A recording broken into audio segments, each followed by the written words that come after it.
प्रिय मित्रों, आज हम लोग स्पेशली बीपीएससी इंटरव्यू पर बातचीत करने जा रहे हैं। हमारा टॉपिक ये है कि बीपीएससी इंटरव्यू को कैसे प्रिपेयर किया जाए।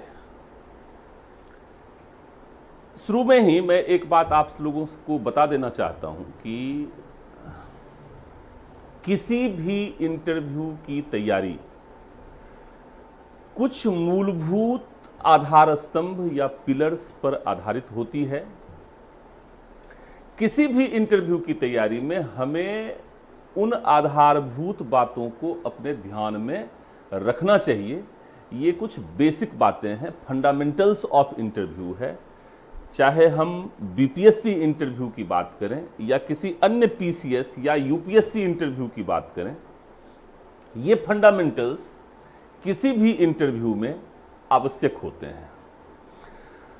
इससे पहले कि मैं अपनी बातचीत को प्रारंभ करूं, मैं यह चाहूंगा कि बीपीएससी इंटरव्यू के लिए जो स्पेशल सेशन हमने ऑर्गेनाइज करने के लिए सोचा है, उसका एक रोड मैप आपके सामने मैं रख दूं। सबसे पहले तो मैं आज एक जनरल बातचीत करूंगा। जनरल बातचीत में मैं इंटरव्यू के इंपॉर्टेंस पर बातचीत करूंगा। इसको समझना बहुत जरूरी है क्योंकि यह अंतिम चरण है और अंतिम चरण में अपने अच्छे से अच्छे रैंक को सुनिश्चित करने के लिए हमें इंटरव्यू में अधिकतम मार्क्स लाना है। मेंस स्टेज तक आप क्लियर कर चुके हैं, मेंस में जो होना था वो हो चुका है। अब हमारे हाथ में इंटरव्यू है और हम इंटरव्यू की तैयारी इस प्रकार से करना चाहते हैं या इस प्रकार से आपको बीपीएससी इंटरव्यू का प्रिपरेशन मैं कराना चाहता हूं ताकि आप अधिक से अधिक मार्क्स को लाकर अच्छे से अच्छा रैंक आप सिक्योर कर सकें। इसके अलावे इंटरव्यू को पॉपुलर टर्म में पर्सनालिटी टेस्ट कहा जाता है। पर्सनालिटी टेस्ट के अंतर्गत क्या फंडामेंटल्स हैं, हमें किन बातों को ध्यान रखना चाहिए, और अभी से ही इंटरव्यू का डेट अभी आया नहीं है, तो अभी से ही हमें उस फंडामेंटल्स को, उस बेसिक बातों को अपने पर्सनालिटी में कैसे इनकलकेट करना है, अपने व्यक्तित्व में कैसे उसे समाहित करना है, अपनी बातचीत में उसे कैसे समाहित करना है, इन बातों को मैं शामिल करूंगा। इसके अतिरिक्त सबसे अधिक महत्वपूर्ण प्रिपरेशन ऑफ इंटरव्यू रहेगा। प्रिपरेशन ऑफ इंटरव्यू में दो मुख्य बातों पर मैं बातचीत करूंगा। सब्जेक्ट मैटर अर्थात what and the way means how. इस सब्जेक्ट मैटर को समझने के बाद यही आपकी तैयारी को सबसे मजबूत आधार प्रदान करेगा। इसके बाद मैं कुछ जनरल गाइडलाइन पर चर्चा करूंगा। बीपीएससी इंटरव्यू में मैं कई पार्ट्स में कुछ वीडियो क्लासेज लूंगा और ये सभी लोगों को मैं उपलब्ध कराने का प्रयास करूंगा। चूंकि कोरोना महामारी के कारण प्रत्यक्ष रूपों में हम और आप ऑफलाइन क्लास में बैठ नहीं सकते हैं, आपस में बातचीत नहीं कर सकते हैं, इसलिए मेरा यह एक लघु प्रयास है, यह छोटा प्रयास है कि आप घर में रहें, सुरक्षित रहें और इंटरव्यू की तैयारी भी करते रहें। कई पार्ट्स के अंतर्गत मैं बीपीएससी इंटरव्यू की जो आवश्यक बातें हैं उसको मैं रिवील करूंगा। इसके अतिरिक्त मैं आलोक कुमार, गुरुकुल आईएएस एकेडमी का डायरेक्टर, मैं अपना नंबर भी दूंगा, आप इस नंबर को नोट कर लीजिए। और मैं गूगल मीट के थ्रू या किसी अन्य ऐप के थ्रू मैं उस पर अभी अध्ययन कर रहा हूं। मैं मॉक सेशंस भी ऑर्गेनाइज करूंगा, आप घर से बैठे मॉक्स भी दे सकते हैं। मॉक इंटरव्यू में भी मैं आपको यह बता देना चाहता हूं कि मॉक इंटरव्यू को चेयर करेंगे joint CP, retired joint CP SBS Tyagi, मैं खुद आलोक कुमार और विषय के विशेषज्ञ और कुछ मनोवैज्ञानिक या अन्य स्कॉलर्स, कम से कम 4 लोगों का यह पैनल होगा, अधिक से अधिक यह 5 लोगों का पैनल होगा। मेरा यह प्रयास रहेगा कि आप घर में ही बैठकर अच्छे से अच्छे ढंग से अपने इंटरव्यू को प्रिपेयर कर सकें और फिर इंटरव्यू के पश्चात, मॉक इंटरव्यू के पश्चात पर्सन टू पर्सन मैं फीडबैक भी आपको दूंगा। एक बात यह भी हम लोग कर सकते हैं कि इंटरव्यू के संदर्भ में प्रत्येक एस्पिरेंट का बायोडाटा अलग अलग होता है।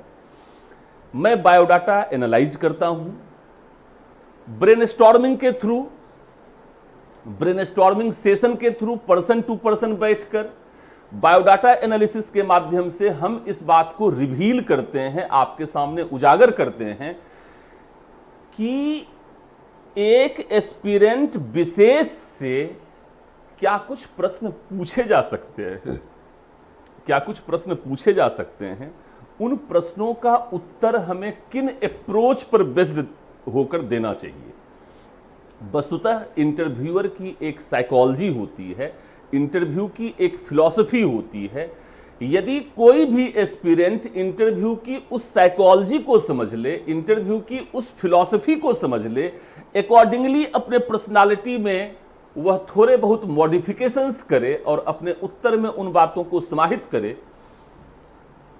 तो आई एम कॉन्फिडेंट, मैं विश्वासपूर्वक कह सकता हूं कि आप 100% इंटरव्यू को क्रैक करने जा रहे हैं। तो बीपीएससी इंटरव्यू प्रिपरेशन पर हमारी जो बातचीत है उसको मैं प्रारंभ करता हूं। आप सभी लोगों का बहुत बहुत धन्यवाद।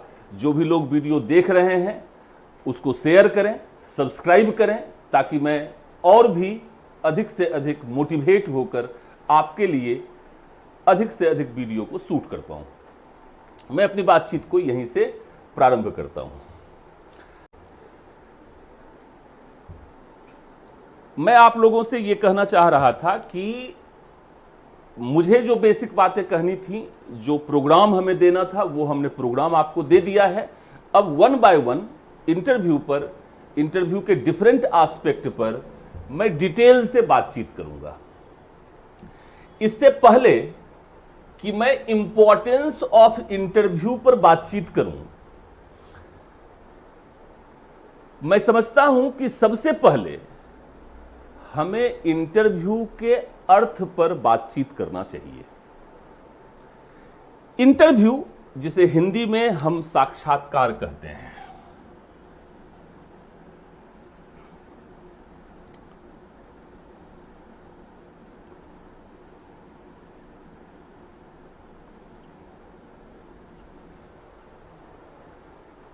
इंटरव्यू, इंटर का मतलब इनर, इनर का मतलब आपके अंदर में जो कुछ भी है, आपके अंदर में जो कुछ भी है उसका मतलब यह है कि आपके विचार, आपके व्यवहार, आपके आचरण, आपकी सोच, आपकी मनः स्थिति, आपकी मनोदशा, आपका मेंटल स्टेट क्या है ओवरऑल,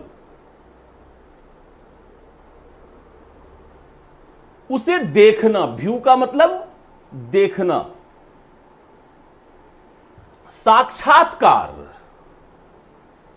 प्रारंभिक परीक्षा में और लिखित परीक्षा में, अर्थात मुख्य परीक्षा में, अर्थात मेंस में आपके ज्ञान का परीक्षण हो चुका है, आपके नॉलेज को टेस्ट किया जा चुका है। नॉलेज को टेस्ट करने के पश्चात आपको साक्षात बुलाया गया है। साक्षात मतलब पूरा सशरीर, विथ बॉडी,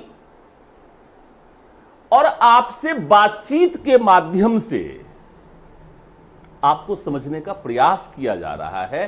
तो आपको समझने का प्रयास क्या किया जा रहा है, इस बात को मैं पर्सनालिटी टेस्ट के अंतर्गत डिटेल में बातचीत करूंगा कि वो क्या बातचीत, वो क्या देखना चाहते हैं आपके अंदर, वो क्या सुनना चाहते हैं आपको, उन सब चीजों पर मैं यहां पर बातचीत करूंगा। लेकिन इंटरव्यू के अर्थ के पश्चात इंटरव्यू का इंपॉर्टेंस क्या है, इस इंपॉर्टेंस पर मैं आपसे चर्चा करना चाहूंगा।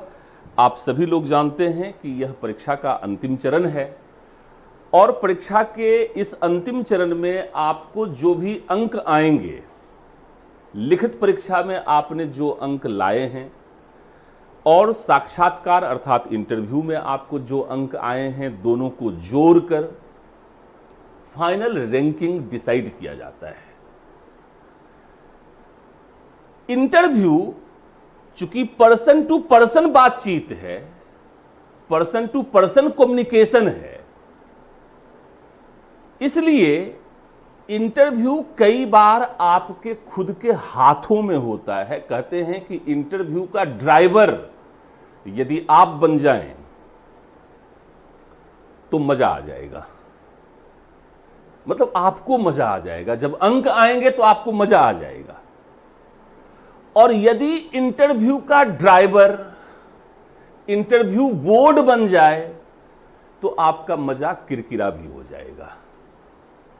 इसीलिए इंटरव्यू के इस इंपॉर्टेंस को समझते हुए, इंटरव्यू के महत्व को समझते हुए हम यह प्रयास करेंगे कि इंटरव्यू को ड्राइव मैं करूं, ना कि इंटरव्यू बोर्ड करे। स्वाभाविक सी बात है कि जब इंटरव्यू को ड्राइव आप करेंगे तो आपके फेवरेबल एरिया से, आपके स्ट्रेंथ से, वैसे एस्पेक्ट से प्रश्न उठेंगे जहां पर आप मजबूत हैं, जहां पर आप सहज हैं। इसलिए इंटरव्यू को ड्राइव आपको करना है और इसके माध्यम से आपको अधिक से अधिक अंक अर्जित कर अपने फाइनल रैंकिंग, अपने फाइनल सिलेक्शन को सिक्योर करना है। बीपीएससी इंटरव्यू प्रिपरेशन या किसी भी पीसीएस के इंटरव्यू प्रिपरेशन यूपीएससी की तुलना में काफी कुछ अलग होते हैं। यूपीएससी का इंटरव्यू काफी डेप्थ में चला जाता है। कई बार पीसीएस का इंटरव्यू उतना डेप्थ में नहीं जाता है। कई बार पीसीएस का इंटरव्यू फैक्चुअल भी होता है, लेकिन यूपीएससी का इंटरव्यू फैक्चुअल सामान्य तौर पर नहीं होता है। इसीलिए बीपीएससी इंटरव्यू को प्रिपेयर करते हुए आपको दोनों बातों को ध्यान में रखना है। इंटरव्यू को कॉन्सेप्चुअली भी आपको प्रिपेयर करना है और इंटरव्यू आपके बायोडाटा से संबंधित सारी बातों को फैक्चुअली भी, करंट अफेयर्स से संबंधित सारी बातों को फैक्चुअली भी, बिहार से संबंधित जो भी फंडामेंटल से हैं उसको फैक्चुअली भी आपको प्रिपेयर करके जाना है, ताकि आप अपना इंटरव्यू सही तरीके से, अच्छे तरीके से फेस कर सकें। आप कॉन्फिडेंट रहें। पूरे इंटरव्यू के दौरान यदि आप अपने कॉन्फिडेंस को बनाकर रखते हैं तो निश्चय ही आप यह मानकर चलें कि आपका इंटरव्यू बहुत ही अच्छा होगा। आप बहुत ही अच्छे मार्क्स से सिलेक्ट होंगे, बहुत ही अच्छा रैंक आप सिक्योर कर पाएंगे। इंटरव्यू के इंपॉर्टेंस पर बातचीत करने के पश्चात मैं पर्सनालिटी टेस्ट पर बातचीत करूंगा।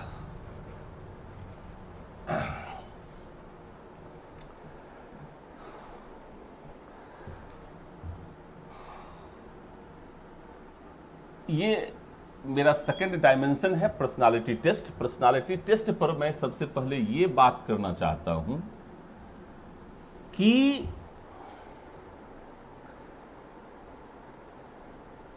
पर्सनालिटी एक ऐसी चीज है जिसे रातों रात या ओवर द नाइट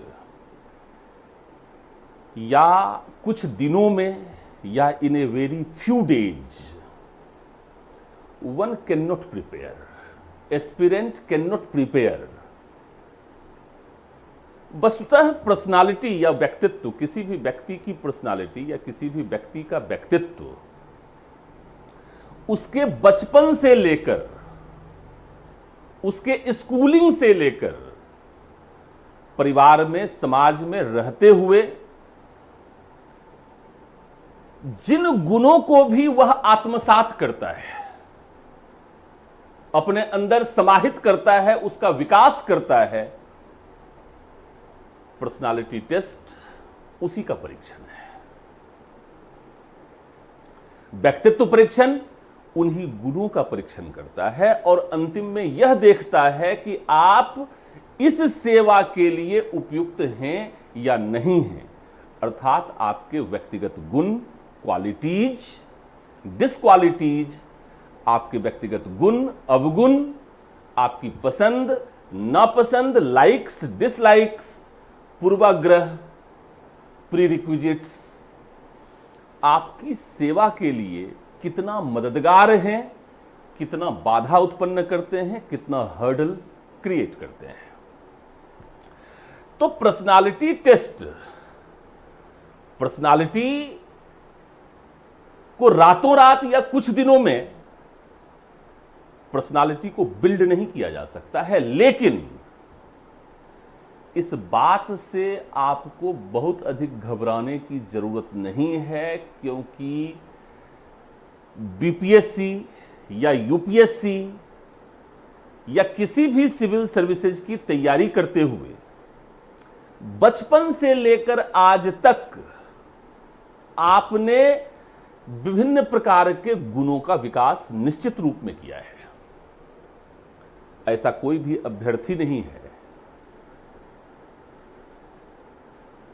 जो विभिन्न प्रकार के गुणों से संपन्न नहीं है।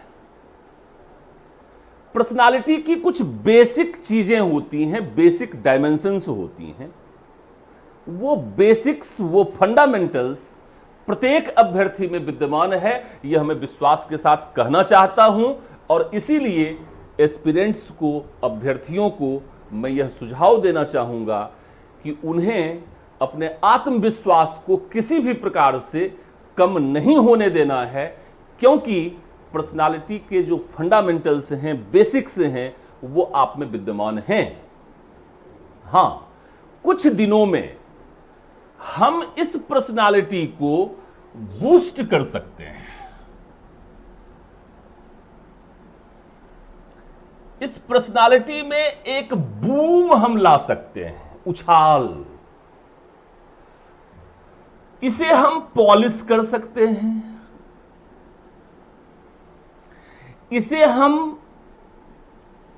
अपने सर्विस के रिक्वायरमेंट के हिसाब से मॉडिफाई कर सकते हैं। बीपीएससी के लिए, बीपीएससी के अंतर्गत जो विभिन्न प्रकार की प्रशासनिक और पुलिस सेवाएं आती हैं, वित्तीय सेवाएं आती हैं, राजस्व सेवाएं आती हैं, उन सेवाओं के अनुरूप विभिन्न प्रकार के गुणों को, उससे संबंधित एक आचरण को, अर्थात बिहेवियर को अपने अंदर इनकलकेट करके, अपने अंदर समाहित करके, अपने उत्तरों में, अपने आंसर्स में उनको समाहित करके निश्चित रूप से हम अपने पर्सनालिटी को बूस्ट कर सकते हैं। इसे हम एक बूम दे सकते हैं, इसे हम पॉलिश कर सकते हैं, एंड इसे सुटेबली हम मॉडिफाई भी कर सकते हैं। ये मेरा विश्वास है। आप भी अपने कॉन्फिडेंस को किसी भी स्तर पर लो ना होने दें, कम ना होने दें। हम कुछ दिनों के विशेष प्रयास में अपने विभिन्न प्रकार के वीडियो के माध्यम से, कई वीडियो के कई सीरीज के माध्यम से, मॉक टेस्ट के माध्यम से हम बीपीएससी इंटरव्यू प्रिपरेशन को काफी आगे ले जा सकते हैं। उसमें हम 4 चांद लगा सकते हैं। देखिए, किसी भी एग्जामिनेशन, विशेषकर इंटरव्यू के लिए सबसे महत्वपूर्ण चीजें हैं सेल्फ कॉन्फिडेंस। आपने पूरी तैयारी की है, आपने प्रारंभिक परीक्षा को पास किया है, लिखित परीक्षा को पास किया है, अब आपको घबराने की जरूरत नहीं है। अब समय आया है कि आप स्ट्रांगली अपने पूरे स्ट्रेंथ के साथ इंटरव्यू को फेस करने जा रहे हैं, और आप फेस करेंगे।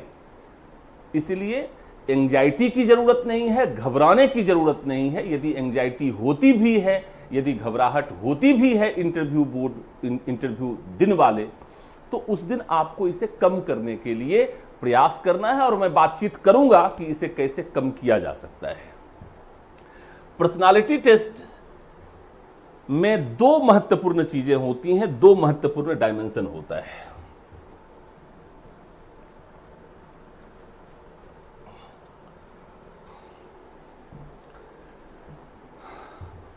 किसी भी व्यक्ति के पर्सनालिटी को चेक करने के लिए इंटरव्यू बोर्ड मेंबर्स के पास पहली चीजें तो ये होती हैं कि वे आपके बायोडाटा के संबंध में विभिन्न प्रकार के प्रश्नों को पूछें और बायोडाटा एनालिसिस के थ्रू इन विभिन्न प्रकार के प्रश्नों की एक सूची बनाई जा सकती है और इन प्रश्नों को बहुत बेहतरीन इसका उत्तर अप्रोच के साथ, कॉन्सेप्ट के साथ तैयार किया जा सकता है। इसमें कहीं कोई दो राय नहीं है। बायोडाटा से संबंधित विभिन्न प्रकार के प्रश्न पूछे जाते हैं और सबसे अधिक प्रश्न इंटरव्यू में बायोडाटा से संबंधित ही होता है। दूसरा, बायोडाटा के पश्चात सबसे अधिक प्रश्न करंट अफेयर्स अर्थात समसामयिकी से पूछा जाता है। अब देखिए, आपको यह मालूम है कि सामान्य तौर पर आपसे जो प्रश्न पूछे जाएंगे वो आपके बायोडाटा से संबंधित है, करंट अफेयर्स से संबंधित है। अब इसमें जो कुछ भी आप बोलेंगे तो दो चीजें हैं। पहली बात यह है फ्लो ऑफ लैंग्वेज।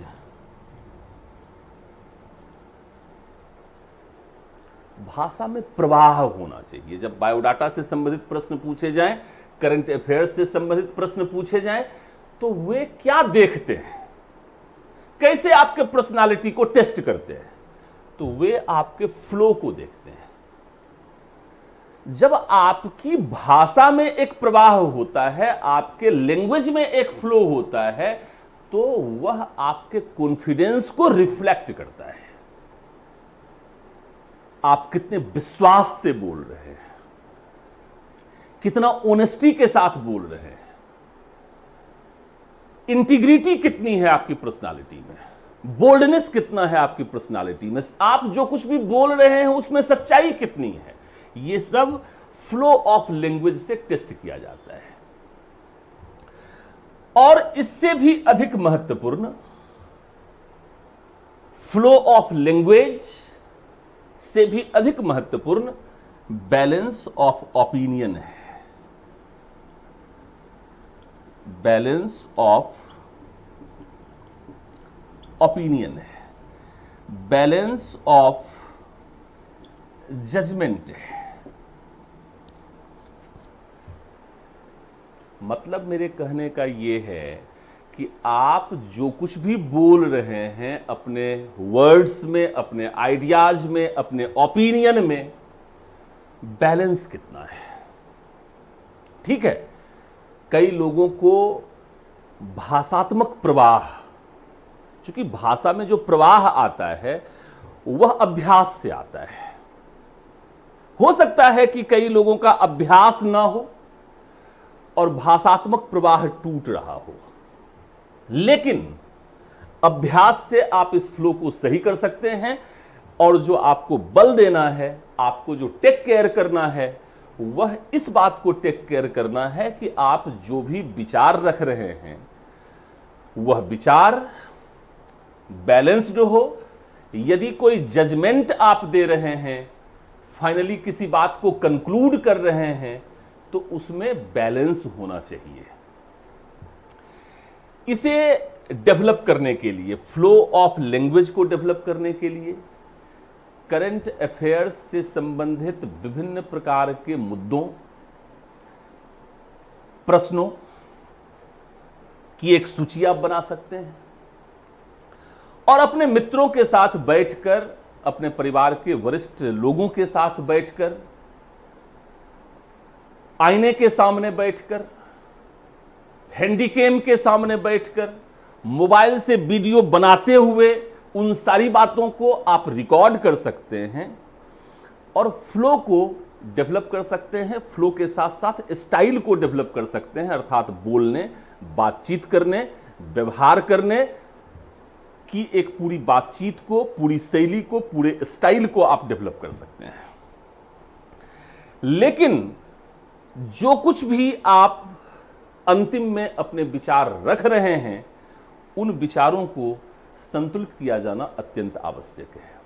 उन विचारों को संतुलित कैसे आप करेंगे, इसके लिए संघ लोक सेवा आयोग अर्थात यूपीएससी के द्वारा अभ्यर्थियों को जो इंटरव्यू टिप्स या गाइडलाइन अवेलेबल कराया जाता है, उसमें आयोग अभ्यर्थियों से यह अपेक्षित करता है कि अभ्यर्थी में क्या होना चाहिए और क्या नहीं होना चाहिए। आयोग अभ्यर्थी से क्या अपेक्षित रखता है, क्या अपेक्षित नहीं रखता है। इसे हम लोग कहते हैं कि किसी भी प्रशासनिक सेवा की तैयारी करने वाले, बीपीएससी की तैयारी करने वाले छात्रों को अपने उत्तर तैयार करने के समय इन ट्रेट्स, इन गुणों, इन क्वालिटीज को अपने में समाहित करने का प्रयास करना चाहिए, अपने उत्तर में इसे इंक्लूड करना चाहिए, इसे समाविष्ट करना चाहिए, ताकि हम इंटरव्यू बोर्ड की अपेक्षाओं, उनकी साइकोलॉजी, उनकी सोच के अनुरूप अपने आप को हम प्रस्तुत कर सकें, अपने आप को हम प्रेजेंट कर सकें। मैं अगले पार्ट में उन ट्रेट्स या गुणों को आपके सामने वन बाय वन प्रेजेंट करना चाहूंगा, जिन गुणों का परीक्षण किसी भी बोर्ड का उद्देश्य होता है।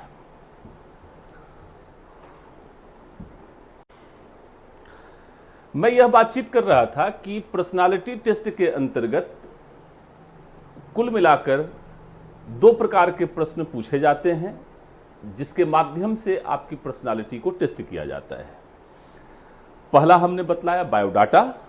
बायोडाटा के विभिन्न एस्पेक्ट हो सकते हैं, उससे संबंधित प्रश्नों को पूछा जाता है ताकि आपकी भाषा में प्रवाह को देखा जा सके, फ्लो इन लैंग्वेज। और दूसरी बात कि आप जो भी विचार रख रहे हैं, उन विचारों, उस ओपिनियन, उस आइडियाज को प्रेजेंट करते हुए आप कितना बैलेंस्ड हैं, कितने संतुलित हैं। दूसरी बात, करंट अफेयर्स से संबंधित विभिन्न प्रकार के प्रश्नों को भी पूछा जाता है और इसी प्रकार से आपकी पर्सनालिटी को, अर्थात flow in language and balance of opinion को टेस्ट किया जाता है। इसे विकसित करने के लिए यूपीएससी के द्वारा जो गाइडलाइन दिया जाता है, उस गाइडलाइन को बीपीएससी इंटरव्यू प्रिपरेशन में भी आपको समाहित करने की आवश्यकता है। अपने व्यक्तित्व में, अपनी सोच में, अपने आचरण में, अपने व्यवहार में, अपने हर एक्टिविटीज में, पूरे इंटरव्यू के दौरान आपको इन गुणों को विकसित करना है, इसे अपने अंदर इनकलकेट करना है और इसका एक्सपोजिशन अर्थात इसका प्रदर्शन अपने उत्तर के माध्यम से आपको करना है, ताकि वे इस बात को जज कर सकें कि आपकी पर्सनालिटी बहुत ही बैलेंस्ड है, आप एक एडमिनिस्ट्रेटिव सर्विसेज में जाने के लिए बिल्कुल ही उपयुक्त, बिल्कुल ही सुटेबल एस्पिरेंट हैं, अभ्यर्थी हैं। इन गुणों की चर्चा मैं वन बाय वन करूंगा, जिसे मैं ट्रेट्स कह रहा हूं, या इसे आप क्वालिटीज कह सकते हैं, जो बीपीएससी इंटरव्यू प्रिपरेशन के दौरान बोर्ड के द्वारा एग्जामिन किया जाएगा। इसका सबसे पहला पॉइंट है सुटेबिलिटी अर्थात उपयुक्तता, suitability in public services, in public career, अर्थात लोक सेवा के लिए आपकी यह पर्सनालिटी कितना सुटेबल है, कितना उपयुक्त है। आप जिस सेवा में जा रहे हैं उस सेवा के अनुरूप आपकी पर्सनालिटी है या नहीं है। इसे डेवलप करने के लिए दो शब्दों पर आपको ध्यान देना है। आप जिन सेवाओं में जा रहे हैं वह प्रशासनिक सेवा है, तो प्रशासनिक गुणों के अनुरूप, एडमिनिस्ट्रेटिव क्वालिटीज के अनुरूप आपका व्यक्तित्व हो, इसका परीक्षण किया जाएगा। आप यह जानना चाहेंगे कि प्रशासनिक व्यक्ति का अर्थ क्या होता है, एडमिनिस्ट्रेटिव मेन का अर्थ क्या होता है, उसमें कौन से गुण होने चाहिए। पहली बात, प्रॉब्लम सॉल्विंग एटीट्यूड होना चाहिए, समस्या उन्मुखी दृष्टिकोण। चूंकि सेवा में रहते हुए लोगों की समस्याओं का समाधान करना ही आपका उत्तरदायित्व होगा, लोगों की सेवा करने के लिए ही आपका चयन किया जा रहा है, आपको सेवा में लिया जा रहा है, इसलिए सेवा का भाव हो, सर्विस मेंटेलिटी होना चाहिए। और वो भी सर्विस किसकी करनी है, तो पब्लिक का मतलब सभी लोगों की सेवा करनी है। और लोगों की सेवा करते हुए लोगों की समस्याओं से जुड़ने, समस्याओं को समझने, समस्याओं का निदान निकाल पाने की क्षमता आप में होनी चाहिए। यह है, इसके माध्यम से वे आपकी सुटेबिलिटी को टेस्ट करेंगे। जो भी प्रशासनिक व्यक्ति होता है वह टीम वर्क करता है, वह विभिन्न व्यक्तियों के मध्य संवाद, कम्युनिकेशन को स्थापित करते हुए विभिन्न चीजों के बीच एक उचित समन्वय की स्थापना करता है, अर्थात कोऑर्डिनेशन को एस्टैब्लिश करता है। उसमें लीडरशिप स्किल होना चाहिए, नेतृत्व की क्षमता होनी चाहिए, उसमें इंटीग्रिटी होना चाहिए, अर्थात उसका व्यवहार, उसका आचरण आदर्श होना चाहिए, डिसीजन मेकिंग कैपेसिटी होना चाहिए। वन बाय वन सुटेबिलिटी को ही, या सुटेबिलिटी के अंतर्गत जिन चीजों को और भी चेक किया जाता है उसको मैं आपके सामने प्रेजेंट करता हूं। दूसरा, आप खुद यह बात समझ सकते हैं कि लोगों की समस्याओं का समाधान करते वक्त आपको सबसे अधिक रिक्वायर्ड होगा मेंटल कैलिबर, मेंटल अलर्टनेस।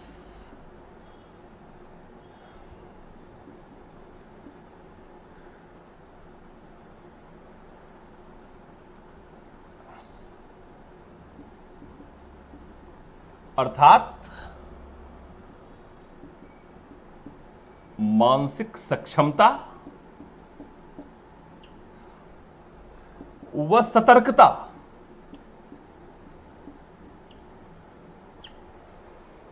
लोगों की समस्याओं का समाधान करते समय लोगों की समस्याओं को आप समझ सकें, उसका सही, सम्यक, उचित समाधान आप सुझा सकें, इसके लिए आपके पास मेंटल कैलिबर होना चाहिए और मेंटल अलर्टनेस होना चाहिए। तीसरी बात जो रिक्वायर्ड है उसे हम लोग कहते हैं कि intellectual as well as social traits आपके पास होना चाहिए।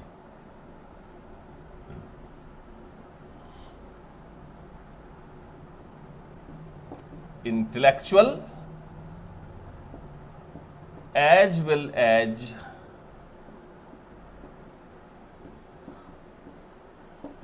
social traits।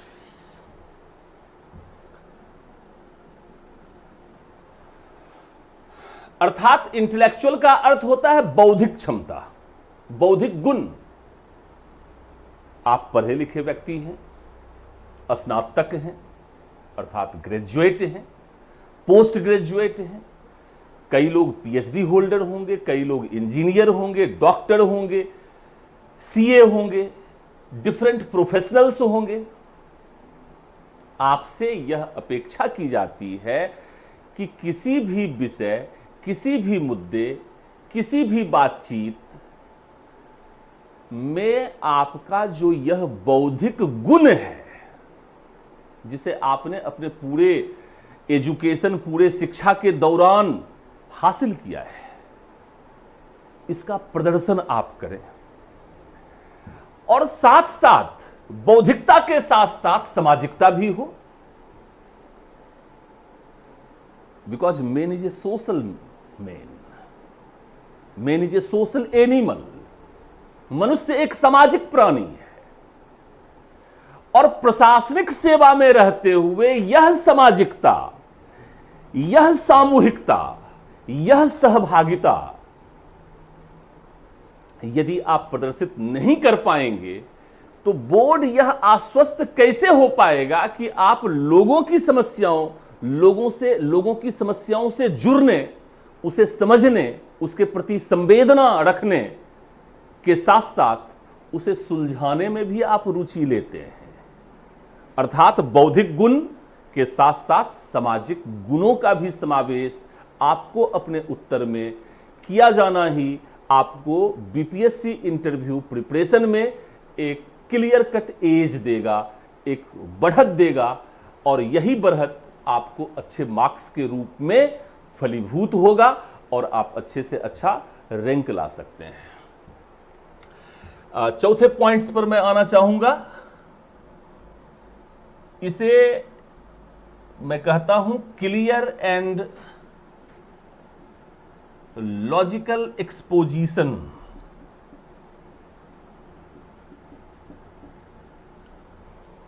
अर्थात स्पष्ट व तार्किक अभिव्यक्ति हो, आपका जो ओवरऑल प्रदर्शन है वह स्पष्ट हो और तार्किक हो, क्लियर हो और लॉजिकल हो। आप जो कुछ भी बोल रहे हैं, जो कुछ भी आप विचार रख रहे हैं, जो भी समस्या जिन समस्याओं का भी समाधान आप दे रहे हैं, उनमें आपको बिल्कुल स्पष्ट रहना है, सरल। ऐसा नहीं कि आप कोई समाधान बहुत ही जटिल सुझाने, बहुत ही अनोखे उपाय नहीं करने। वह ग्राउंड लेवल पर, रियलिटी के लेवल पर, प्रैक्टिकल लेवल पर प्रैग्मेटिक होना चाहिए, व्यवहारिक होना चाहिए, और उसे वास्तविक धरातल पर उतारा जा सकता है। वह रियलिटी के ग्राउंड पर पहला जो परीक्षण किया जाता है वह रियलिटी के ग्राउंड पर किया जाता है, और उसके बाद यह देखा जाता है कि उसमें कितना तर्क है, बुद्धि है, विवेक है, कितना सारगर्भित है। तो अपनी पूरी बातचीत में यदि आप स्पष्टता और तार्किकता का समावेश करते हैं तो यह भी बीपीएससी इंटरव्यू प्रिपरेशन में आपको एक एज देगा। नेक्स्ट पॉइंट में मैं चलना चाहूंगा, और नेक्स्ट पॉइंट में मैं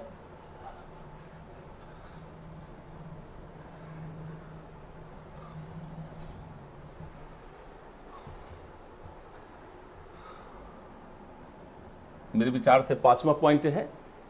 पांचवें पॉइंट में मैं आपके सामने इस बात को रखना चाहता हूं कि अगेन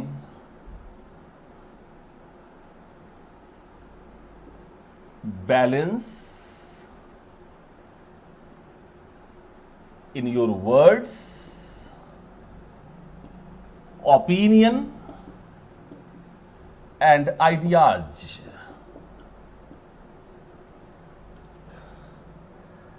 जो भी जजमेंट आप दे रहे हैं, जो भी आप अपने विचारों को कंक्लूड कर रहे हैं, जो भी आपके शब्द हैं, आपके विचार हैं, आपके आइडियाज हैं, उसमें एक बैलेंस ऑफ जजमेंट होना चाहिए। अर्थात आपको संतुलित विचारों की अभिव्यक्ति करनी है और संतुलित विचारों के माध्यम से आपकी जो पर्सनालिटी है वह एक संतुलित, एक बैलेंस्ड पर्सनालिटी के रूप में बोर्ड मेंबर्स के सामने जब आप इसे प्रेजेंट करेंगे तो निश्चित रूप से बीपीएससी इंटरव्यू प्रिपरेशन में आपको फिर एक एज मिलेगा। इसके साथ साथ आपकी पर्सनालिटी में एक डेप्थ होना चाहिए। ये जो भी विचार आप रख रहे हैं, ओपिनियन रख रहे हैं, आइडियाज रख रहे हैं, उसमें डेप्थ हो। डेप्थ का मतलब गहराई हो, वह ऊपर से छिछला नहीं होना चाहिए, उसके अंदर एक गहरी सोच होनी चाहिए, एक योजना का अंश दिखना चाहिए, एक प्लानिंग दिखना चाहिए कि आप बहुत ही गंभीर व्यक्ति हैं।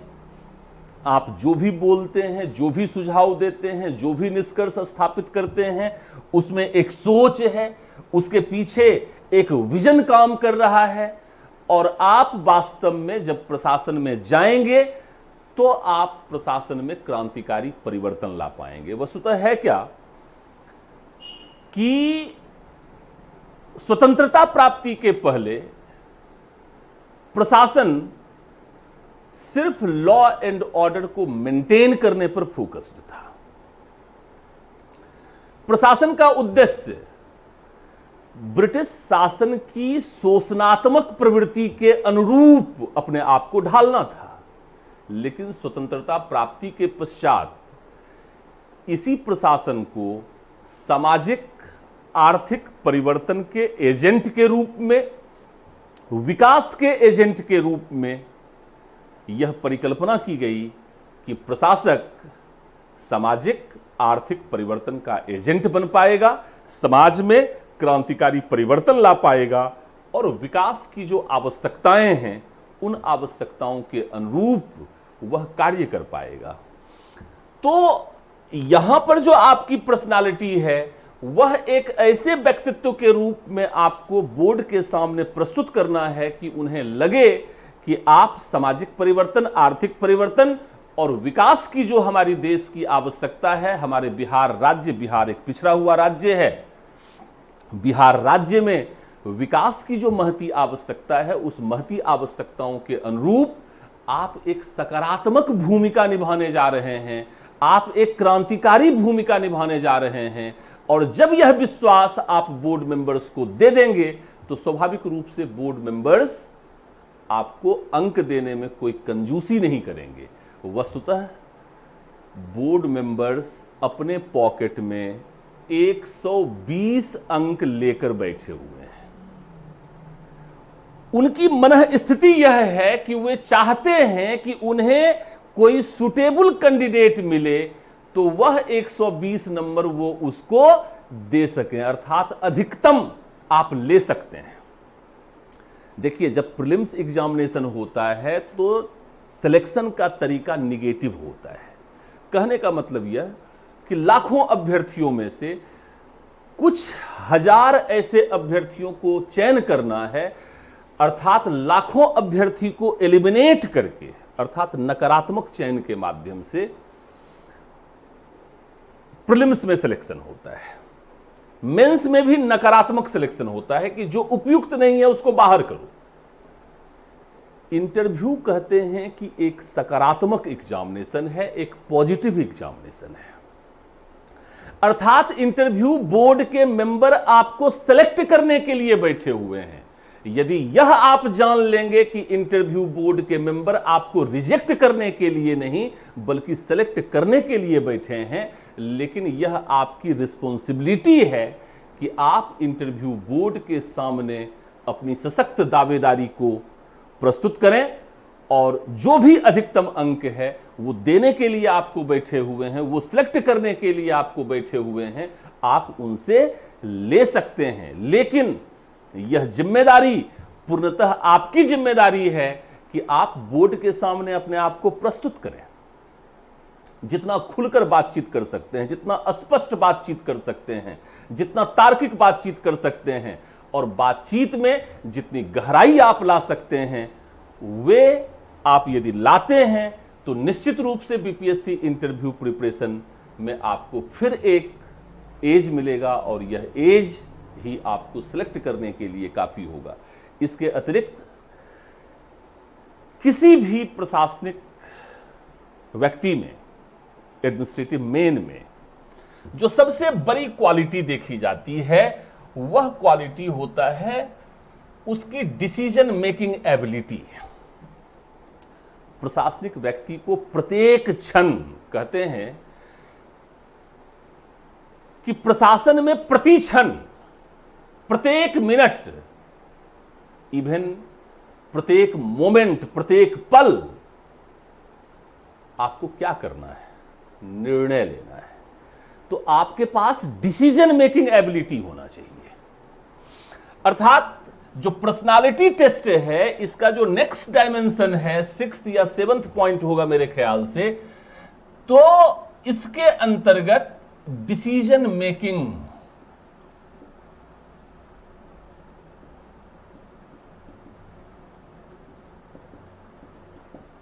एबिलिटीज, अर्थात निर्णय निर्धारण की क्षमता का परीक्षण किया जाएगा।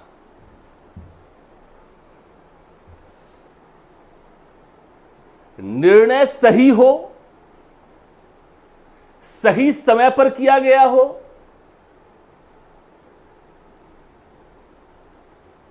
सही स्थान पर, सही समय पर सही निर्णय लेने की क्षमता प्रशासनिक व्यक्ति को, एडमिनिस्ट्रेटिव मेन को कॉमन मैन से अलग करता है।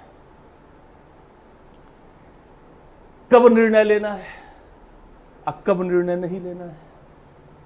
निर्णय नहीं लेना भी एक निर्णय है और निर्णय लेना तो निर्णय लेना है ही है। एक राज्य में, जैसे हमारा बिहार है, बिहार राज्य में एक प्रशासनिक व्यक्ति विभिन्न प्रकार की समस्याओं को डे टू डे फेस करता है। विभिन्न समस्याओं में से कौन सी समस्या को चुना जाए यह भी निर्णय है। उस समस्या के समाधान के विभिन्न विकल्पों का विकास भी एक निर्णय है। विभिन्न विकल्पों का तुलनात्मक विश्लेषण करना और सबसे उपयुक्त विकल्प जो सबसे कम संसाधनों में सबसे बेहतर विकल्प हो सकता है, उस विकल्प का चयन ही निर्णय है। कुल मिलाकर समस्याओं के समाधान के लिए विभिन्न प्रकार के विकल्पों का विकास और विभिन्न प्रकार के विकल्पों के तुलनात्मक विश्लेषण के माध्यम से सर्वोत्तम विकल्प की ओर बढ़ना निर्णय निर्धारण कहलाता है, डिसीजन मेकिंग कहलाता है। और ऐसी विभिन्न प्रकार की परिस्थितियां बोर्ड मेंबर्स के द्वारा आपके सामने प्रश्नों के माध्यम से रखी जाएंगी जब आपको डिसीजन लेना है। जैसे बहुत सामान्य प्रश्न है, अपने विषय में बताएं, अपनी 5 खूबियों को बतलाइए, अपनी 5 अच्छाइयों को बतलाइए, अपने 5 दुर्गुणों को बतलाइए।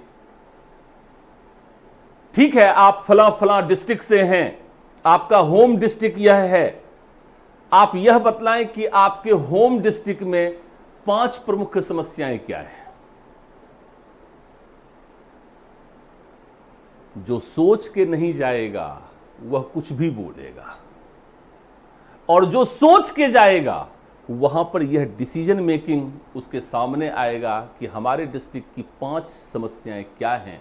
और संभव है कि बोर्ड में जो मेंबर बैठे हुए हैं वे मेंबर कभी ना कभी आपके ही डिस्ट्रिक्ट में डिस्ट्रिक्ट कलेक्टर बनकर या विभिन्न प्रशासनिक सेवाओं में वे काम करने का अनुभव रख चुके हैं। आपके डिस्ट्रिक्ट के संबंध में, आपके ब्लॉक के संबंध में, आपके गांव के संबंध में, उनकी समस्याओं के संबंध में उनके पास जानकारियां हैं।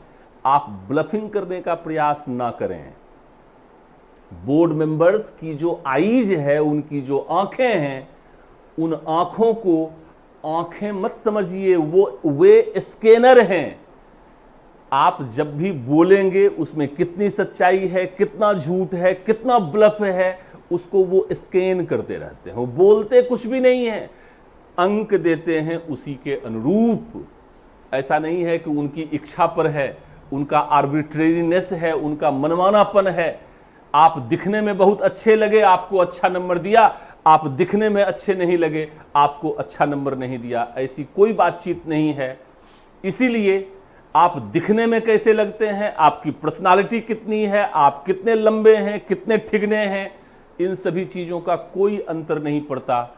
लेकिन डिसीजन मेकिंग एबिलिटीज, अपने बिहेवियर, अपने आइडियाज, अपने ओपिनियन से आप इंटरव्यू बोर्ड में एक ऐसे इंपैक्ट को क्रिएट कर सकते हैं जिसके परिणाम स्वरूप आपका चयन, आपका सिलेक्शन निश्चित रूप से हो। यह पूरी तरीके से आपके ऊपर डिपेंड करता है। कई अभ्यर्थियों को सिविल सेवा इंटरव्यू, बीपीएससी इंटरव्यू, अन्य पीसीएस के इंटरव्यू में गाइड करते हुए मैंने यह देखा, मैंने यह पाया कि बोर्ड मेंबर्स से वे बहुत कुछ छुपाने का प्रयास करते हैं कि नहीं, अगर मैं ये इंफॉर्मेशन दूंगा अपने बायोडेटा में तो यहां से प्रश्न बनेंगे। इस तरह की प्रवृत्ति नकारात्मक प्रवृत्ति है, निगेटिव है। आपके पर्सनालिटी के जितने भी डायमेंशन हैं, जितने भी अचीवमेंट हैं, जितने भी एरियाज हैं, सबको आप सामने रखिए। क्योंकि कहते हैं कि एक एडमिनिस्ट्रेटिव मेन में वैरायटी भी होना चाहिए। तो 7वां या 8वां जो भी हो नंबर, वैरायटी, अर्थात व्यक्तित्व में विविधताएं होनी चाहिए। वैरायटी इन इंटरेस्ट, हॉबी,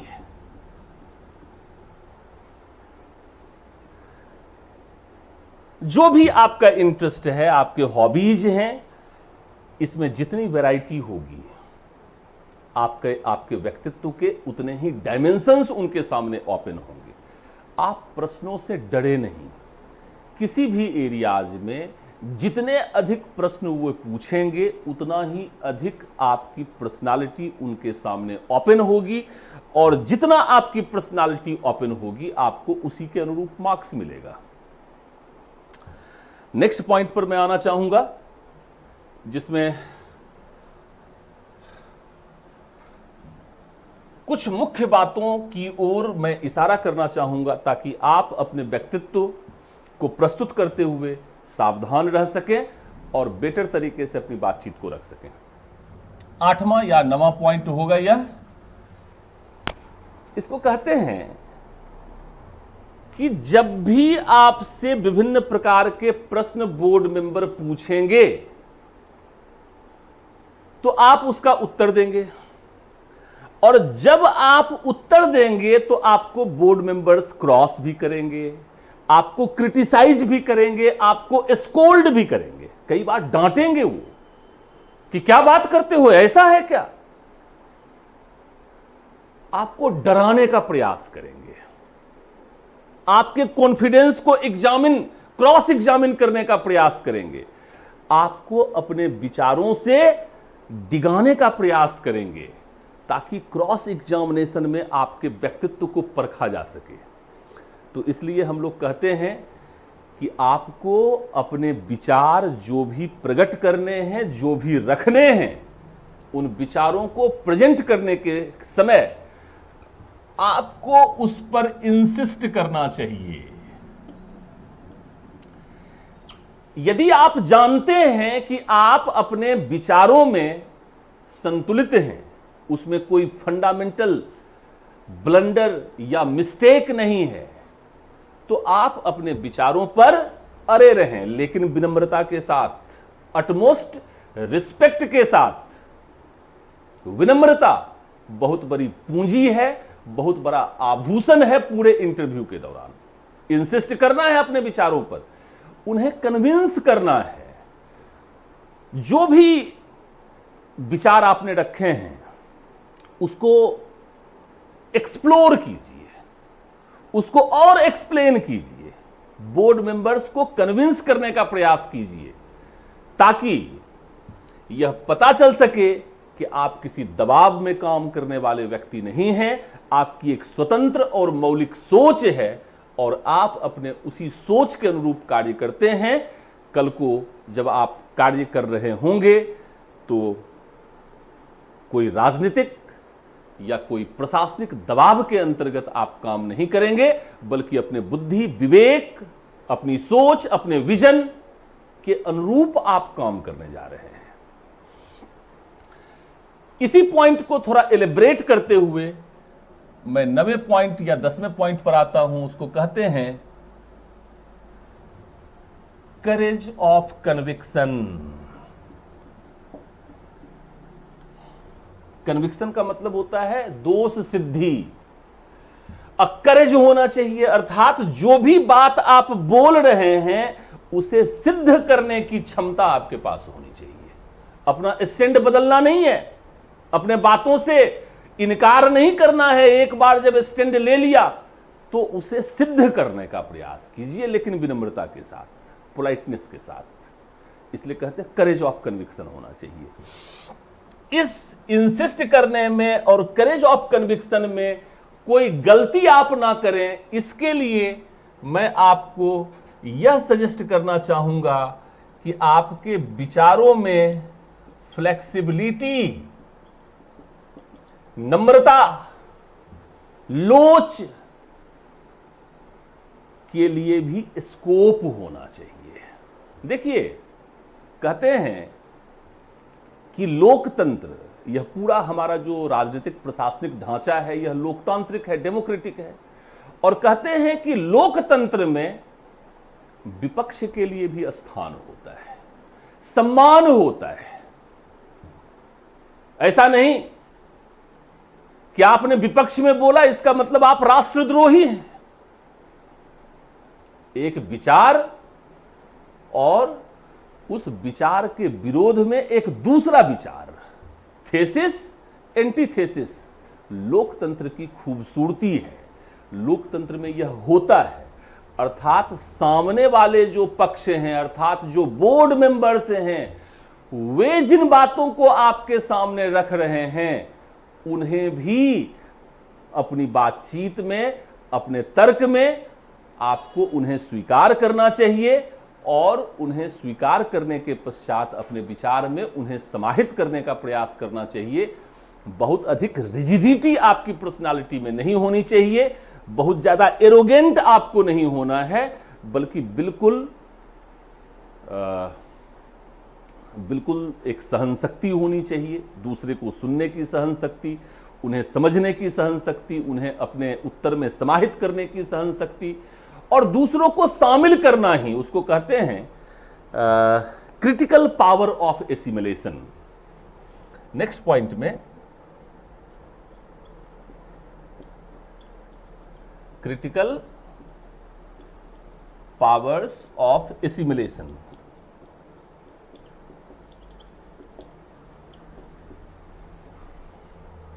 किसी भी विषय वस्तु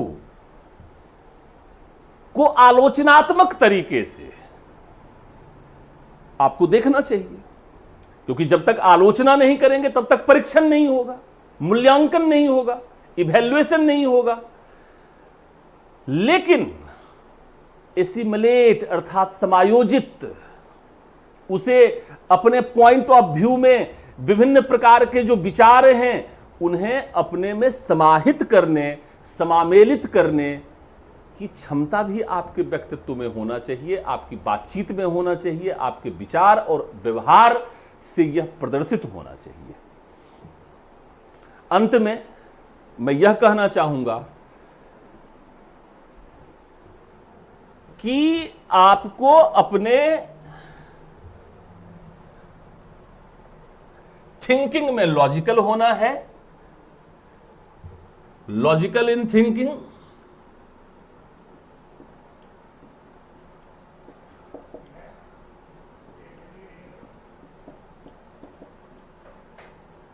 अर्थात अपनी सोच में तार्किक हो,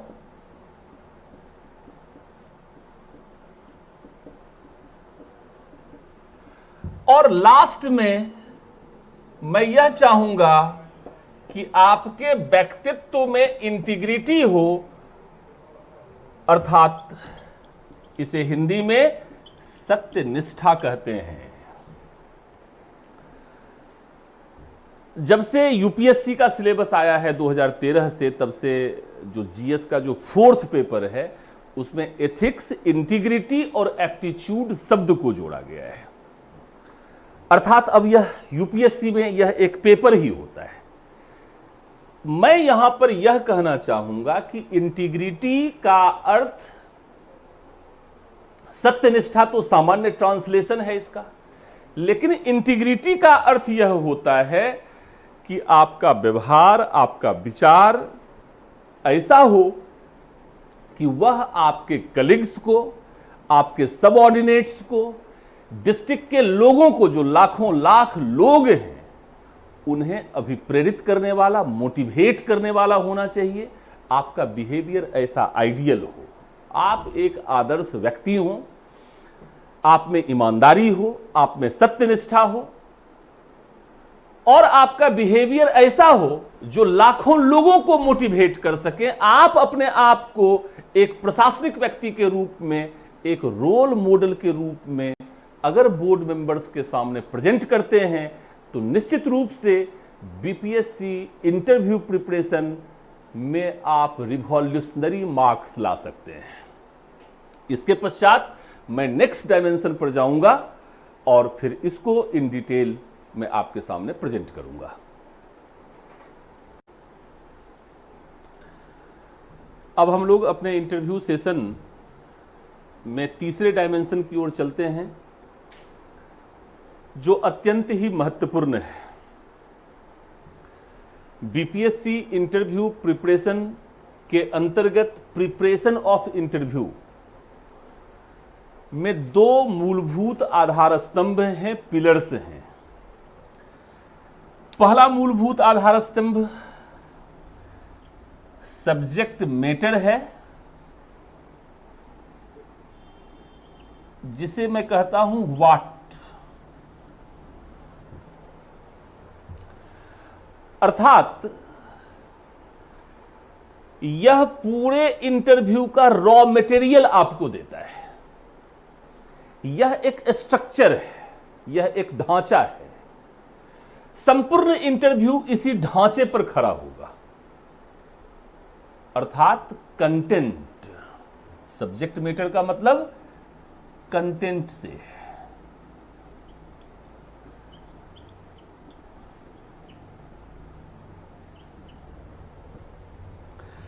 कंटेंट का मतलब सामग्री, वह सामग्री जो इंटरव्यू में विभिन्न प्रकार के प्रश्न पूछे जाएंगे, उनके उत्तर में आपको क्या समाविष्ट करना है, वह कंटेंट है। इसका दूसरा भाग द वे, अर्थात शैली, अर्थात style, in which way you have to present yourself। अर्थात यह हाउ है, कैसे,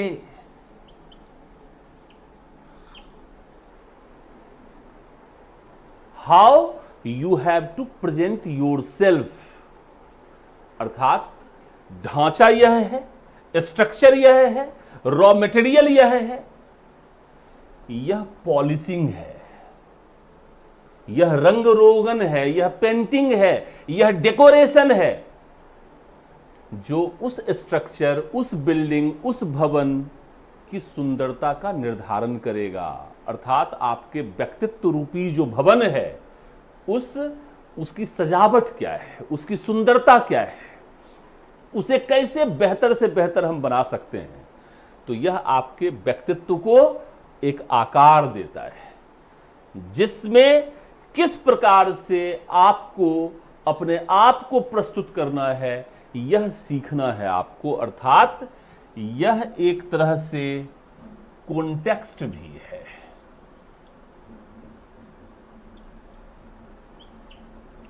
अर्थात यह वह परिवेश है जिस परिवेश में आपको अपना इंटरव्यू देना है। यह कंटेंट है, यह कॉन्टेक्स्ट है, यह सब्जेक्ट मैटर है, यह वाट है, यह कंटेंट है, यह वह सामग्री है जो आपको बोलना है, और यह वह शैली है जिसमें आपको अपने आप को प्रेजेंट करना है, अपने आप को प्रस्तुत करना है। और संपूर्ण कॉन्टेक्स्ट अर्थात परिवेश, जिस वातावरण को आप क्रिएट करेंगे, जो ऑरा, जो तेज, जो ओज आपके व्यक्तित्व में होगा, उसका निर्धारण यह करेगा। दोनों ही इंटरव्यू प्रिपरेशन या बीपीएससी इंटरव्यू प्रिपरेशन के दो इंपॉर्टेंट पिलर्स हैं। यदि दोनों को आपने प्रिपेयर कर लिया तो आपकी तैयारी में 4 चांद लगने ही लगने हैं।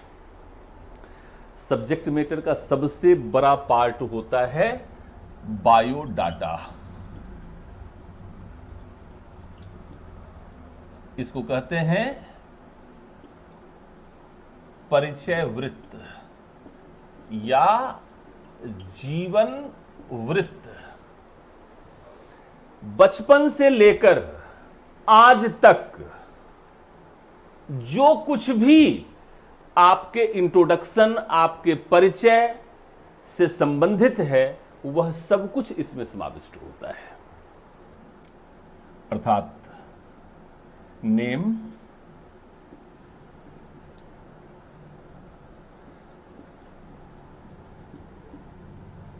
एकेडमिक बैकग्राउंड,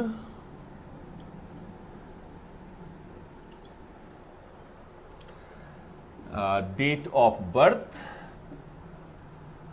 प्लेस जहां पर आपका जन्म हुआ, आपका नाम, आपके नाम का अर्थ क्या है, क्या आपका व्यक्तित्व आपके नाम के अनुरूप है, क्या आप अपने नाम में, चूंकि बचपन में आपका नाम रखा गया है, माता पिता ने अपने सपनों के अनुरूप आपका नामकरण किया है।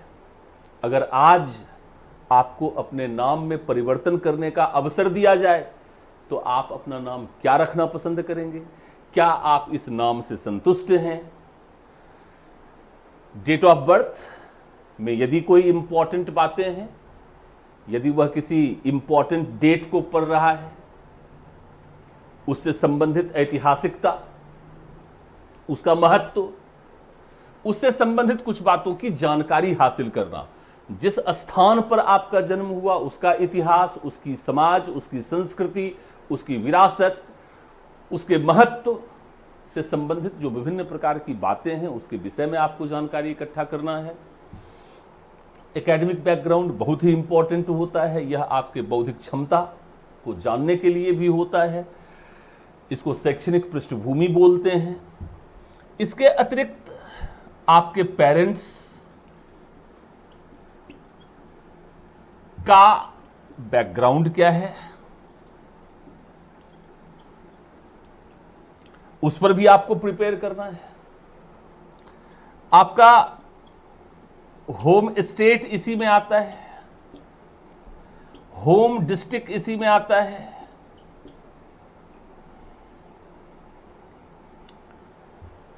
आपकी हॉबी इसी में आती है। आपका एनी एरिया ऑफ इंटरेस्ट इसी में आता है। आपकी रुचियां, आपकी हॉबीज, आपके शौक, आपका गृह जिला, आपका गृह राज्य, आपके पेरेंट्स का बैकग्राउंड, आपका एकेडमिक बैकग्राउंड, आपका नाम, आपका डेट ऑफ बर्थ, आपका प्लेस, या आपके द्वारा किसी भी प्रकार का किसी भी क्षेत्र में किया गया कोई भी अचीवमेंट, आपकी उपलब्धि इस बायोडेटा के अंतर्गत आता है। हम लोग यह मानते हैं कि लगभग आधा इंटरव्यू और उसका जो सब्जेक्ट मैटर है वह बायोडाटा से लिया जाता है। और बायोडाटा से संबंधित जो बेसिक या फंडामेंटल जानकारियां हैं वह आप ही को प्रिपेयर करना है, वह आप ही को डेवलप करना है और उसे आप ही ने प्रेजेंट भी करना है। मैं सिर्फ सुझाव दे सकता हूं, मैं सिर्फ कुछ अप्रोचेज पर बातचीत कर सकता हूं कि आपको क्या करना चाहिए, क्या नहीं करना चाहिए। खैर, इसके अतिरिक्त सब्जेक्ट मैटर में जो सबसे इंपॉर्टेंट सब्जेक्ट मैटर में एक अन्य डायमेंशन बनता है, वह डायमेंशन बनता है बायोडेटा के अलावे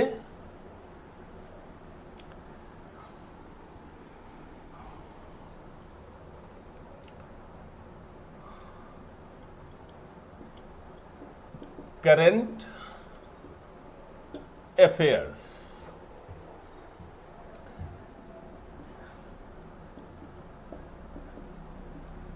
इंटरनेशनल, नेशनल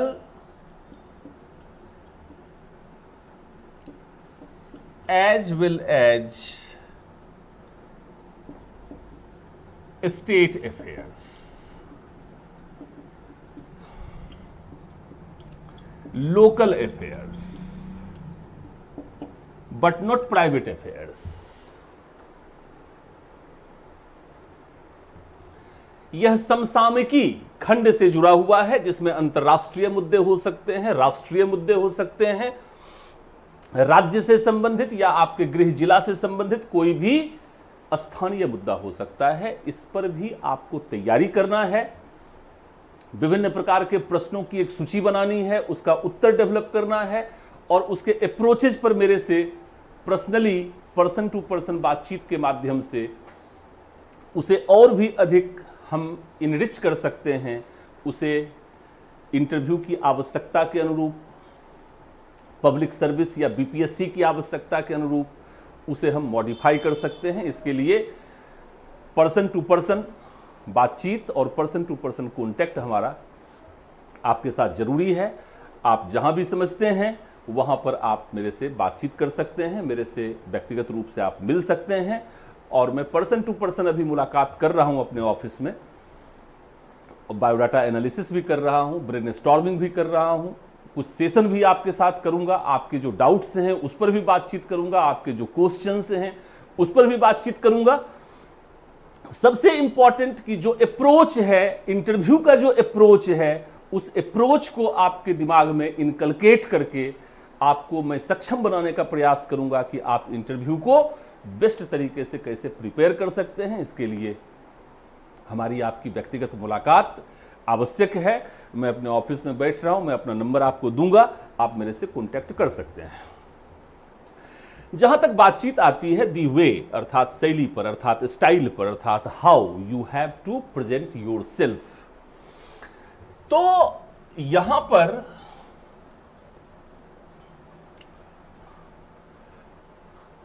अर्थात अब मैं प्रिपरेशन ऑफ बीपीएससी इंटरव्यू के नेक्स्ट डायमेंशन को आपके सामने ओपन करना चाहूंगा और यह डायमेंशन है द वे अर्थात the day of the interview on which you have to present yourself.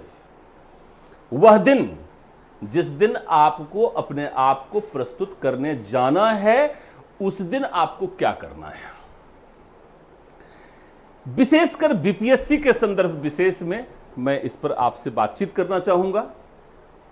सबसे पहले जिस दिन आपका इंटरव्यू है, जिस समय आपको बुलाया गया है, उससे 1 घंटा पहले आप बीपीएससी मुख्यालय जो पटना के बेली रोड में है, आपको वहां पर पहुंच जाना है।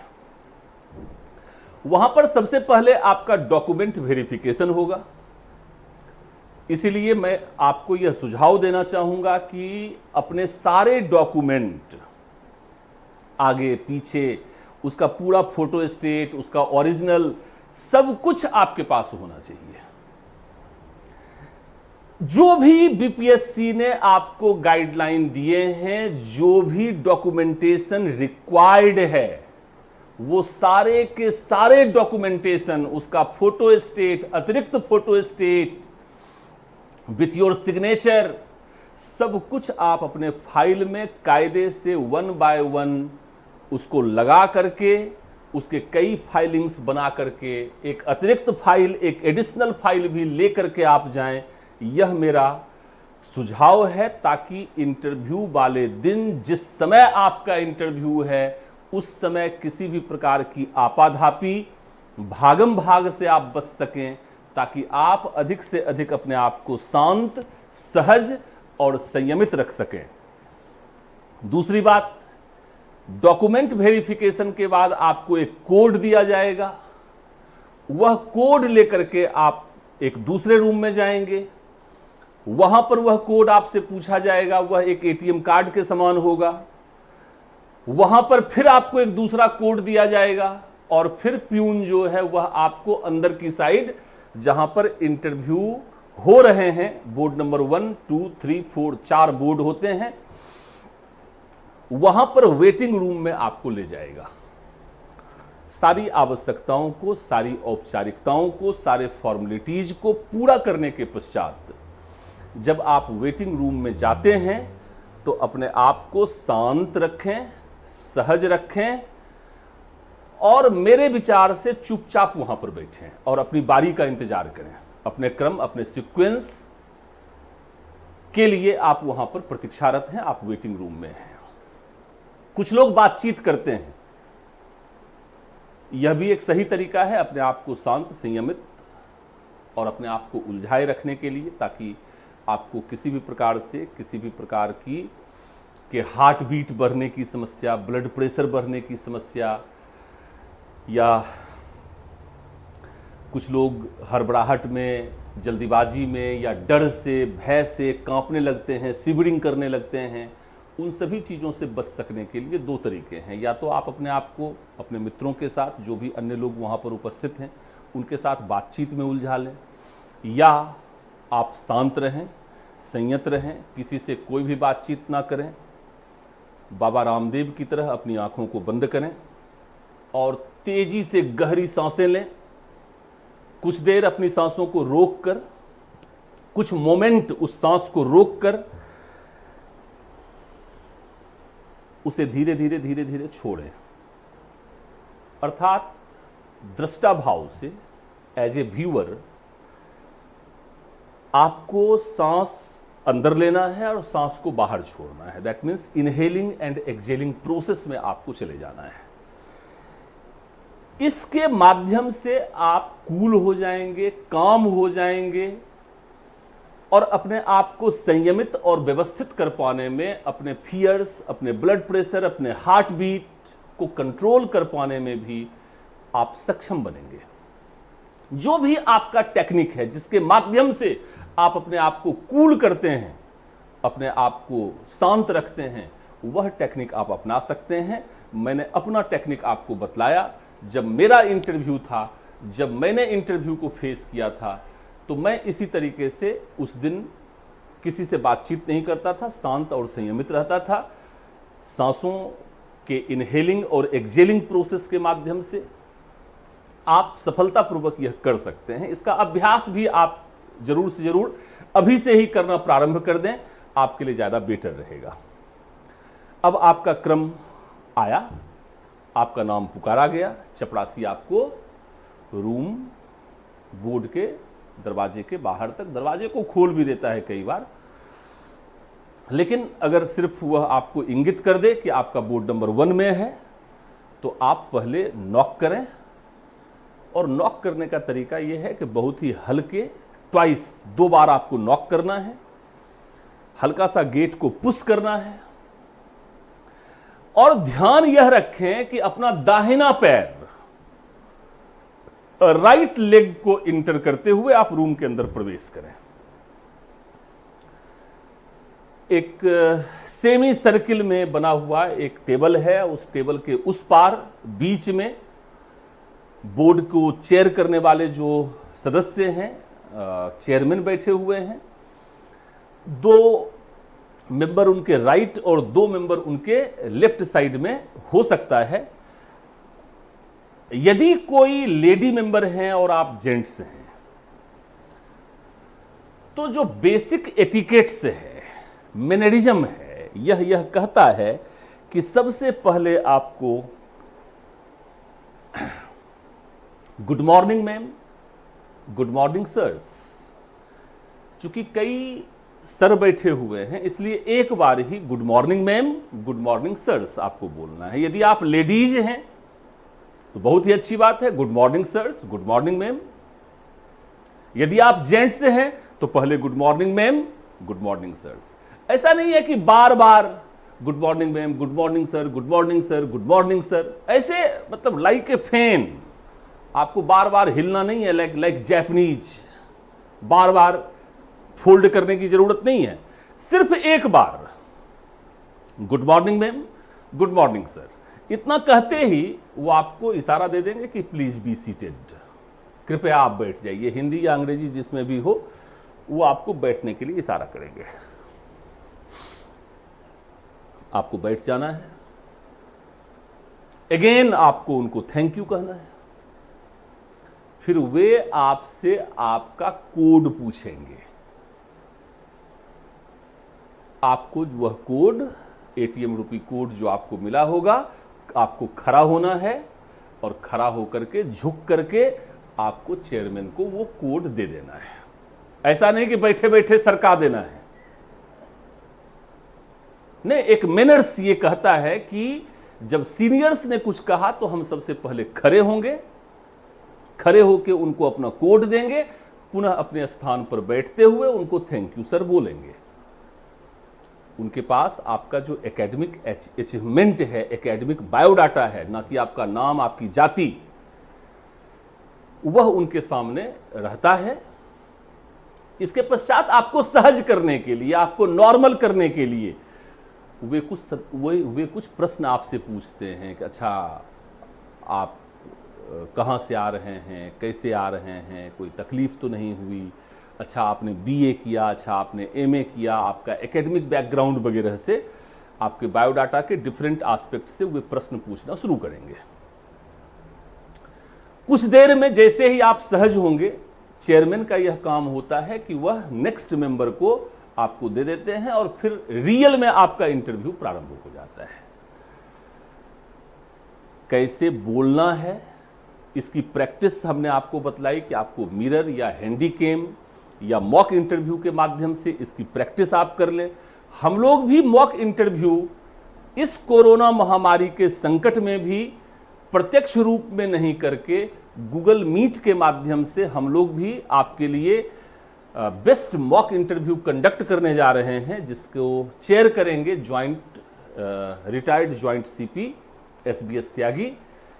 फिर मैं रहूंगा, अन्य विषय के विशेषज्ञ रहेंगे, अन्य लोग उसमें रहेंगे, एक्सपर्ट्स उसमें रहेंगे और उसके माध्यम से आपका मॉक इंटरव्यू मैं यहीं से कंडक्ट करूंगा।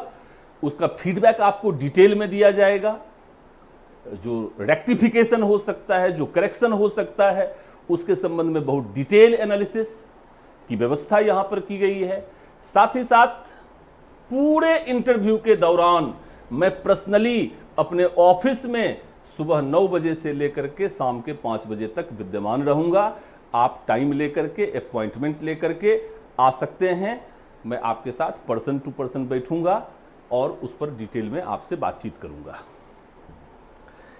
कैसे आपको जब इंटरव्यू आपका समाप्त हो तो कैसे उनको धन्यवाद आपको कहना है, थैंक यू कहना है, कैसे आपको बाहर जाना है, इन सभी चीजों की प्रैक्टिस आपको कर लेनी है। Practice makes a man perfect, अर्थात अभ्यास से ही, अधिक से अधिक मॉक्स के माध्यम से ही आप दी वे को डेवलप कर सकते हैं। बोलने, बैठने, व्यवहार करने की एक उचित शैली जो एक शिक्षित व्यक्ति से अपेक्षित किया जाता है, उसका डेवलपमेंट आप अपने अंदर कर सकते हैं। इसके पश्चात मैं कुछ जनरल गाइडलाइन पर आता हूं। कंटिन्यू रहते हुए ही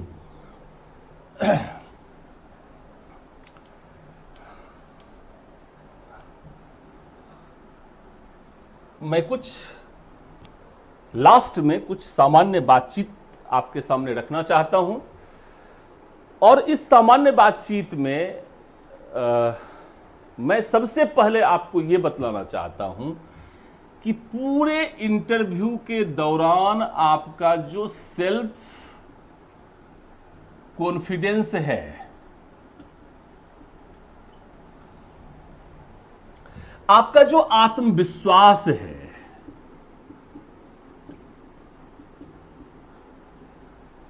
आपका जो आपके चेहरे पर जो चीयरफुलनेस है, जो प्रसन्नता है,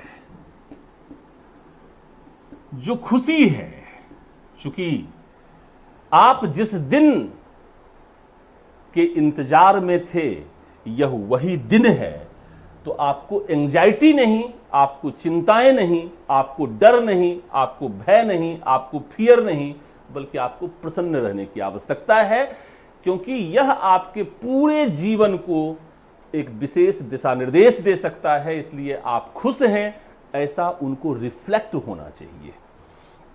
आप कूल हैं, काम हैं, शांत चित्त हैं, सिस्टमेटिक हैं, व्यवस्थित आपने अपने आप को किया हुआ है। आपका जो फेशियल एक्सप्रेशन है,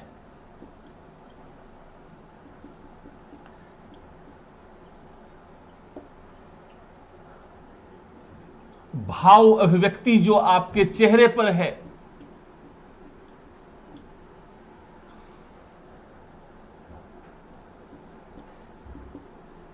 पोलाइटनेस है, विनम्रता है,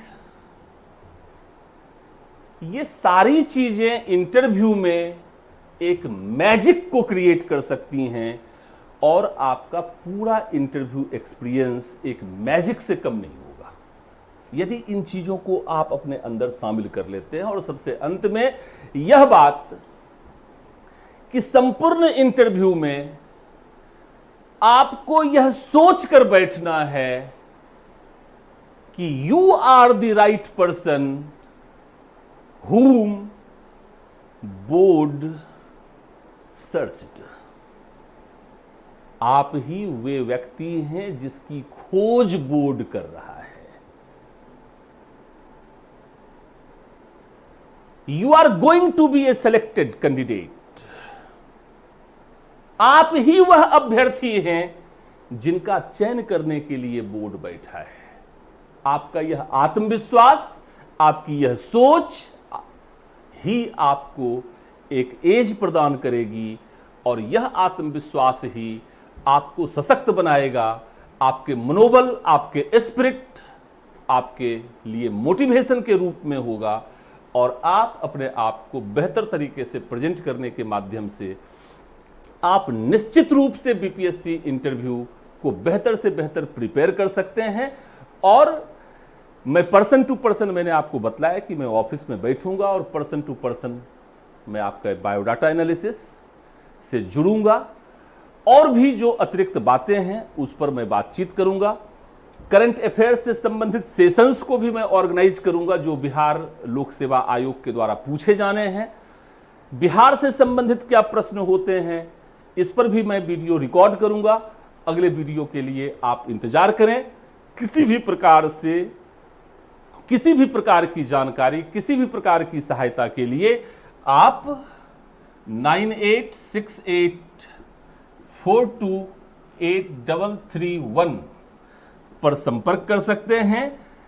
दूसरा अल्टरनेटिव नंबर 7428706597 है, इस पर भी आप संपर्क कर सकते हैं। आप गुरुकुल IAS13@gmail.com पर लिख भी सकते हैं।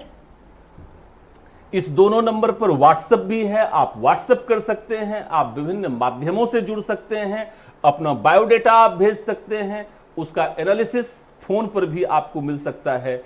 यह जरूरी नहीं है कि आप ऑफिस आएं, आवश्यकता पड़ने पर आप ऑफिस भी आ सकते हैं। आपका वेलकम है, आपका स्वागत है। आपकी जो भी समस्याएं हैं उसके समाधान की मैं गारंटी देता हूं और मैं पूरा प्रयास आपके साथ दिन रात तब तक करता रहूंगा जब तक आपका अंतिम चयन नहीं हो जाए। आपका बहुत बहुत धन्यवाद। इसी के साथ मैं यहां पर विराम देता हूं। Thank you very much.